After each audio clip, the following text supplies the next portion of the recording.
Bismillahirrahmanirrahim. Assalamualaikum warahmatullahi wabarakatuh.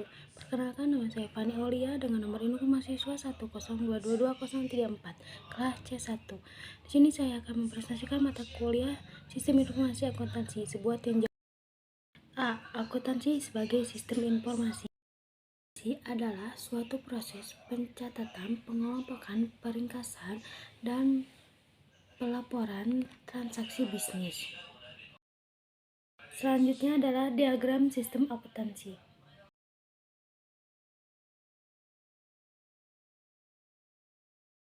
Selanjutnya, hubungan prosedur akuntansi dengan sistem operasi perusahaan. B. Sistem informasi akuntansi dan organisasi perusahaan. Sistem informasi akuntansi dibangun dengan tujuan utama untuk mengolah data akuntansi yang berasal dari berbagai sumber menjadi informasi akuntansi yang diperlukan oleh berbagai pemakaian untuk mengurangi risiko saat mengambil keputusan. Fungsi sistem informasi akuntansi yang pertama adalah mendukung aktivitas perusahaan sehari-hari. Adalah mendukung proses pengambilan keputusan. Ketiga adalah membantu pengelolaan perusahaan dalam memenuhi tanggung jawab kepada pihak eksternal. Peran sistem informasi akuntansi: A. Mengumpulkan dan memasukkan data ke dalam sistem informasi akuntansi. B. Mengolah data transaksi tersebut. C. Menyimpan data untuk tujuan di masa mendatang. D. Memberi pemakaian atau pengambilan keputusan informasi yang mereka perlukan.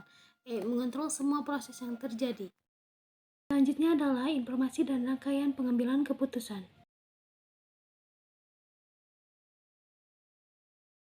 Selanjutnya adalah kelompok informasi akuntansi. Yang pertama, scorecard adalah attention. Ketiga adalah decision making. Ini adalah dimensi kualitas informasi. Yang pertama adalah akurat, yang kedua relevan, yang ketiga tepat waktu, dan keempat lengkap. Hubungan sistem informasi akuntansi dan sistem informasi manajemen.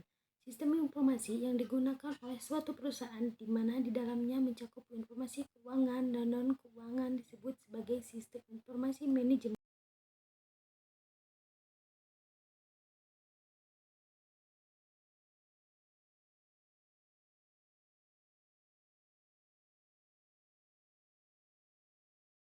Selanjutnya adalah tingkat manajemen. Yang pertama ada top, middle, dan terakhir lower.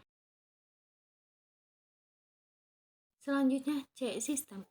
Sistem adalah kumpulan komponen apapun baik fisik maupun non-fisik yang saling berhubungan satu sama lain dan bekerja sama secara harmonis untuk mencapai satu tujuan tertentu. Tujuan sistem merupakan target atau sasaran akhir yang ingin dicapai oleh suatu sistem. Batas sistem merupakan garis abstraksi yang memisahkan antara sistem dan lingkungan. Subsistem merupakan komponen atau bagian dari suatu sistem. Hubungan sistem adalah hubungan yang terjadi antara subsistem dengan subsistem lainnya yang setingkat atau antara subsistem dengan sistem yang lebih besar. Hierarki sistem pada dasarnya menggambarkan hubungan sistem dengan sistem yang lebih besar yang disebut sebagai supersistem dan hubungan dengan sistem yang lebih kecil yang disebut dengan sebagai subsistem. Lingkungan sistem adalah faktor-faktor di luar sistem yang mempengaruhi sistem. Selanjutnya, input, proses, output. Input merupakan segala sesuatu yang masuk ke dalam suatu sistem.